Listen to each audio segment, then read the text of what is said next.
Speed of 90 ready, જેથી મળી આવેલ દારૂની બોટલ નંગ 1 તથા ક્વાર્ટર નંગ 1 નમૂના કાઢી લઈ બંને ઉપર પંચોની સહીઓવાળી કાપલીઓ મૂકી દોરાથી બાંધી પોલીસ ઇન્સ્પેક્ટર એલસીબી આણંદ નાઓના હોદ્દાનો સિક્કો કરી કુલ ₹45,700નો મુદ્દામાલ તપાસ અર્થે કબજે કરેલ, જેનું વિગતવારનું પંચનામું કલાક 15:00 થી 16:15 સુધીનું લેપટોપમાં કરી લઈ પ્રોહિબિશન મુદ્દામાલ તપાસ અર્થે કબજે લીધેલ છે, જે પંચનામું આંક 17થી રજૂ છે, જે મને બતાવવામાં આવે છે, જેમાં મારી રૂબરૂ તરીકે પંચોની સહીઓ છે, જે હું ઓળખું છું, જેથી ઉપરોક્ત બળવંત ઉર્ફે ભોલો જયંતિભાઈ પરમાર રહે તારાપુર ભાથીજી ફળિયું પ્રાથમિક શાળા પાસે, તાલુકો તારાપુર, જિલ્લો આણંદ નાઓ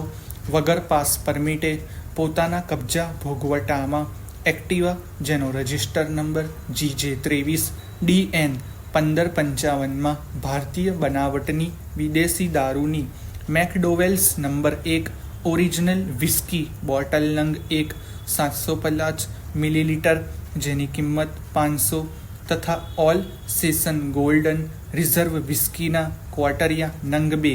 180 mlના, જે એક નંગની કિંમત 100 લેખે, નંગ 2ની કિંમત 200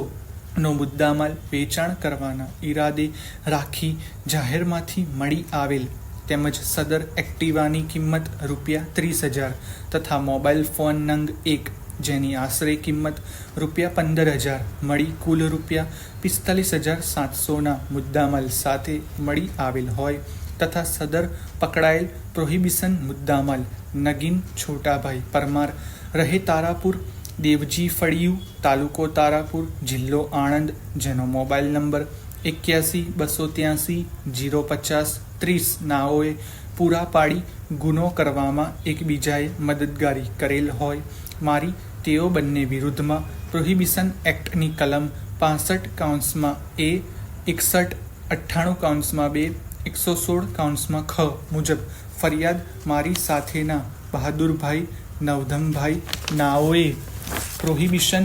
એક્ટ બાબતે ત્યારબાદ સદર ગુના રજીસ્ટર થઈ મારી તરફ તપાસ આવતા લાગતા વળગતા સાહેદોના નિવેદનો મેળવી તપાસના કામે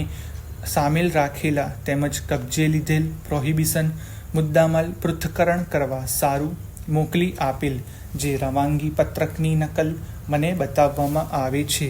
જેમાં મારી સહી છે, જે હું ઓળખું છું, જેને રજૂ દાખલ આંક 20 આપવામાં આવે છે, તેમજ આરોપીઓની અટક કરી નામદાર કોર્ટમાં મોકલી આપેલ, અને ઉપરોક્ત આરોપી બળવંત ઉર્ફે ભોલો જયંતિભાઈ પરમાર તથા આરોપી નગીનભાઈ છોટાભાઈ પરમાર વિરુદ્ધ ચાર્જશીટ કરવા માટે પૂરતો પુરાવો હોય નામદાર કોર્ટમાં ચાર્જશીટ કરેલ આરોપીઓને હું જોએથી ઓળખું છું, જે આજરોજ નામદાર કોર્ટમાં હાજર છે. પેરેગ્રાફ સદર સાહેબની આરોપી પક્ષ તરફે કરવામાં આવેલી ઉલટ તપાસમાં એ વાત સ્વીકારેલ છે કે એ વાત ખરી છે કે ફરિયાદમાં અમારી કચેરીએથી કામગીરી માટે કેટલા વાગે નીકળેલા તે હકીકત તથા તારાપુર ચોકડી પાસે કેટલા વાગે પહોંચેલા તે સમયની કોઈ હકીકત જણાવેલી નથી. એ વાત ખરી છે કે ફરિયાદમાં કે મારી તપાસ દરમિયાન